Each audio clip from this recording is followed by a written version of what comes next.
வந்துட்டு அக்ஸா அப்படின்னு சொல்லிட்டு ஒரு அசோசியேஷன் கிரியேட் பண்ணி காலேஜ்ல இருந்தே வந்துட்டு சர்வீசஸ் பண்ணிட்டு இருக்கோம். பிளட் டொனேஷன், அப்புறம் வந்து குழந்தைகளுக்கான படிப்பு கல்வி மையம், அந்த மாதிரியான ஈடி கிளாஸஸ், அந்த மாதிரி எல்லாமே பண்ணிட்டு இருந்தோம். காலேஜ் விட்டு வந்ததுக்கு அப்புறம் நான் வந்து ஒரு தன்னார்வலராக மட்டும் செயல்பட்டு இருக்கிறேன்.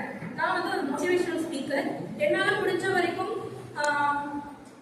பெண் குழந்தைகளுக்கும் திருமண வாழ்க்கையில் வந்துட்டு ஒரு அதிருப்தியில இருக்கக்கூடிய பெண்களுக்கும் வந்து நான் மோட்டிவேஷன் கொடுத்துட்டு இருக்கிறேன். அது மோட்டிவேஷன் சொல்ல முடியாது, அவங்க குறைகளை கேட்டு அவங்களுக்கு என்ன பண்ண முடியும் அப்படிங்கிற மாதிரியான விஷயங்கள் சொல்லிட்டு இருக்கிறேன்.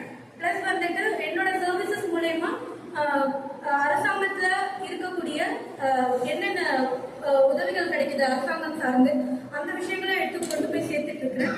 கிராமத்துல இருக்கிறவங்களுக்கும் கிராமத்துல படிக்கக்கூடிய பள்ளி மாணவர்கள் உயர்கல்விக்கு போகும்போது அவங்களுக்கு என்ன மாதிரியான ஸ்கீம்ஸ் இருக்கு அப்படிங்கறதெல்லாம் நான் எடுத்து கொண்டு போய் சேர்த்துட்டு இருக்கேன். ஸோ இது மூலமா வந்து ஒரு 3 பெண் பிள்ளைகளை வந்துட்டு 7.5 ரிசர்வேஷன்ல அக்ரி அண்ட் மீன்வளத்துறையில வந்து அட்மிஷன் கொடுத்து அவங்க பண்ணியிருக்கேன். பிளஸ் அது வந்து எனக்கு அவங்களோட ஃபீட்பேக் வந்து எனக்கு ஒரு சந்தோஷமான விஷயம். அடுத்தது வந்து ஒரு 2 பெண் பிள்ளைகள் வந்துட்டு தன்னோட குழந்தை திருமணத்தை தானே வந்து தடை செஞ்சிருக்காங்க. அது வந்து எனக்கு வந்து ஒரு பெருமிதமான ஒரு விஷயமா நான் பாக்குறேன்.